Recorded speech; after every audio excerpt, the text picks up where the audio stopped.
ఈరోజు మనం చెప్పుకునే నవల కథ ఇంటింటి కథ ఎపిసోడ్ 4. ఒరే ప్రసాద్, వసంతని ఆఫీసుకి తీసుకెళ్ళు దగ్గిరుండి. ఇంటర్వ్యూ ఉంది కాబోలుదానికి వెంకట్రావుగారు ఆఫీసుకెళ్లే ముందు కొడుకుతో అన్నారు. ఆడపిల్లలకి అంతంత చదువులు ఎందుకు అన్న ఆయన, ఆడపిల్లలకి డిగ్రీలు చదివించే స్థాయికి చేరి ఆడపిల్ల ఉద్యోగం చేస్తుందా, మతిపోయిందా అని తిట్టే అయినా వసంత ఉద్యోగం చేయడానికి రాజీ పడిపోయారు. పరిస్థితులతో మనిషి ఎలా రాజీ పడతాయో, పరిస్థితులు మనుషులని ఎలా కృంగదీస్తాయో ఆయన మాటలే చెప్పాయి అందరికీ. నీకేం రోడ్లు కొత్త, నీ తోకలా, నేనెందుకు వెనకాలా, వెళ్ళవా ఏమిటి, పెద్ద ఉద్యోగం చేస్తావేమో. ప్రసాద్ తండ్రి వెళ్ళాక సనిగాడు, నీవేం రానక్కర్లేదు, నే వెళ్ళగలను. వసంత పౌరుషంగా తలెగరేసింది.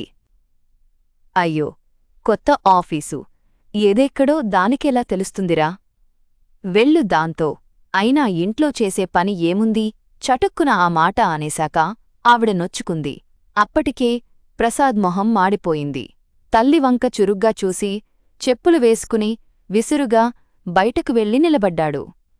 ఇంటర్వ్యూకి మొత్తం 25 మంది అమ్మాయిలు వచ్చారు.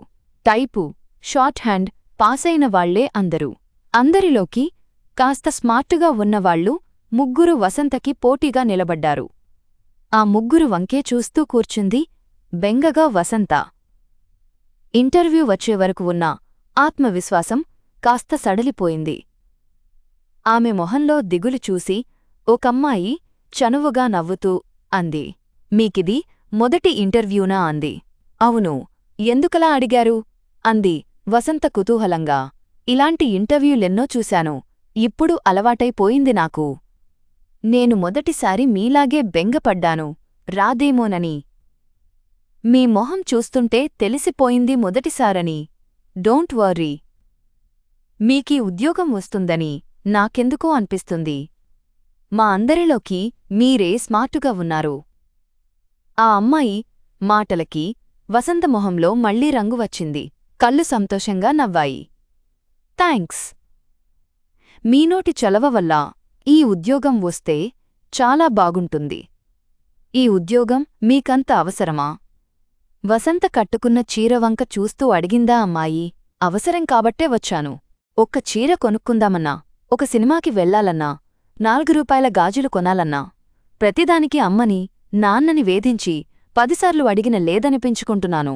అన్నింటికీ అమ్మా నాన్నమీద ఆధారపడకుండా నా ఖర్చులకైనా సంపాదన ఉండాలని ఉద్యోగం చెయ్యాలనుకుంటున్నాను. ఆ అమ్మాయి అదోలా నవ్వింది. మీరు చీరలకి సినిమాలకి అంటున్నారు. ఇందులో కనీసం 10-15 మంది ఒక పూటకి తిండి దొరుకుతుందని ఉద్యోగం చెయ్యాలనుకునేవారుంటారు. కాని నిజంగా ఉద్యోగం అవసరం ఉండేవాళ్లకి దొరకవు ఉద్యోగాలు. ఇంట్లో తిని కూర్చోలేక కాలక్షేపం అంటూ వచ్చే అమ్మాయిలకి, లేదా పెద్ద రికమెండేషన్లు తీసుకొచ్చినవారికి, ఇంకా మాట్లాడితే భర్తల సంపాదన 1000 రూపాయలు దాటిన వాళ్లకే వస్తాయి. నాలాంటి బీదవారికి, రెక్కలే ఆధారంగా ఒక కుటుంబం ఆధారపడి ఉండేవారికి దొరకవు.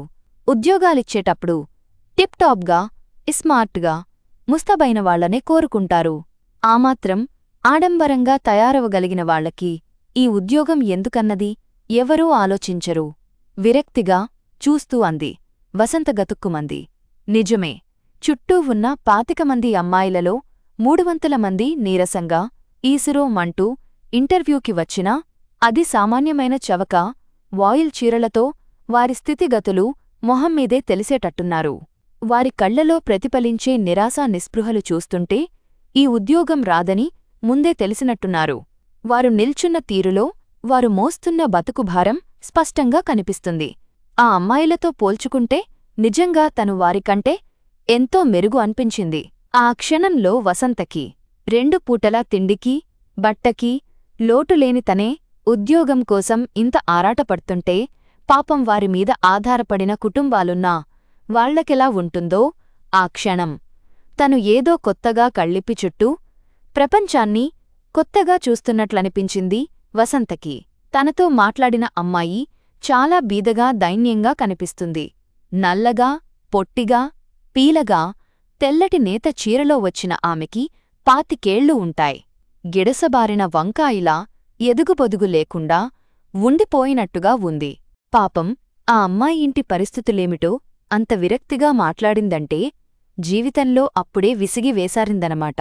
నన్నడిగితే ఒక కుటుంబంలో 1000 రూపాయల సంపాదనపైన ఉన్నవారి కుటుంబ సభ్యులలో మరొకరికి ఉద్యోగం, అందులో ఆడపిల్లలకి ఇవ్వకూడదన్న రూలు పెడితే ఈ నిరుద్యోగ సమస్య సగమన్నా తగ్గుతుందేమో ఆవేశంగా అంది అమ్మాయి.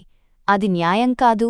1000 రూపాయలు ఈ రోజుల్లో ఏ మూలకి, అందులో సగం అన్నా లేని సంసారాలని దృష్టిలో పెట్టుకునే ఆ మాటంటూన్నాను వసంతగారు. ఇంట్లో భర్త 1000 రూపాయలు సంపాదిస్తుంటే భార్య ఉద్యోగం చెయ్యకపోయినా ఆ కుటుంబం ఆర్థికంగా అవస్థపడదు. అలాగే తండ్రి మంచి సంపాదనలో ఉంటే పెళ్లికాని అమ్మాయిలు చెయ్యడం అనవసరం. ఆడవాళ్లకి ఉద్యోగాలు ఇచ్చేటప్పుడు ఆ ఇంట్లో మగవారి సంపాదన తెలిసి ఇవ్వాలని రూలు పెడితే నిజంగా ఉద్యోగాలవసరం ఉండేవారికి కొన్ని ఉద్యోగాలు దొరుకుతాయి.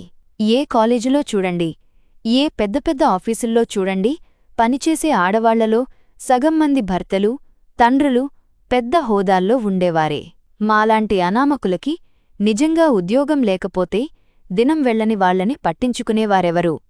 భర్తలు సంపాదిస్తుండగా చీరలకి నగలకి ఉద్యోగం చేస్తూ ఇంకోరి పొట్టకొట్టడం అన్యాయం కాదంటారా? ఆ అమ్మాయి చాలా ఆవేశంగా అంది. అలా అయితే స్త్రీ ఆర్థికంగా ఎన్ని యుగాలైనా మగవాడిమీదే ఆధారపడి బతకాల్సి ఉంటుంది. ఇంక మనం ఏం ప్రగతి సాధించగలం?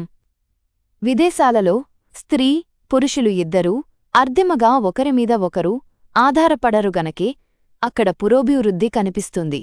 అక్కడి స్త్రీలలో ఆత్మవిశ్వాసం, పురుషులు అధికారానికి తల ఒగ్గి బతికే బానిస వైఖరి కనపడదు. ఆడవాళ్లు ఉద్యోగాలు చెయ్యకూడదంటే ఎన్నాళ్లైనా మన బతికిలాగే ఉండవు. ఏం చెప్తావన్నట్టు వసంత ధీమాగా చూసింది. వాళ్ళిద్దరి మాటలు విని 4-5 అమ్మాయిలు చుట్టూ మూగారు. ఆత్మాభిమానం, పురోభివృద్ధి, ఆత్మగౌరవం అన్నీ ఆకలి తర్వాతే వసంతగారు. 2 పూటలా తిండికి నోచుకోని వాళ్లకి అవన్నీ ఆలోచించే తీరిక ఉండదు. విదేశాలలో మాదిరి స్త్రీ పురుషులిద్దరూ ఉద్యోగాలు చేసినా సరిపోయేటన్ని లేవు. అక్కడి వారిలా పేపర్లమ్మి, పాల సీసాలు సప్లై చేసి, హోటళ్లు తుడిచి, కూరలమ్మి ఏ పని పడితే ఆ పని చేయడం ఆత్మగౌరవానికి భంగం అనే ఆలోచనల్ని అధిగమించలేని మనకి అన్ని ఉద్యోగాలు లేవు. ఉద్యోగాలంటే ఆఫీసులో చేసేవే అని అనుకునే స్థాయి నుంచి దాటే వరకు స్త్రీ పురుషులిద్దరూ ఉద్యోగాలకి ఎగబడితే ఈ నిరుద్యోగ సమస్య ఎన్నటికీ తీరదు. అంతవరకు మాలాంటివారికి ఇక్కట్లు తొలగవు. నిరాశ నిస్పృహల మధ్య నిట్టూరుస్తూ అంది. వసంత ఉద్యోగాలకి ఎగబడకపోతే అలాంటి పనులు మీరు చెయ్యొచ్చుగా అని అనాలనుకునే లోపలే ఫ్యూను వసంత పేరు పిలిచాడు.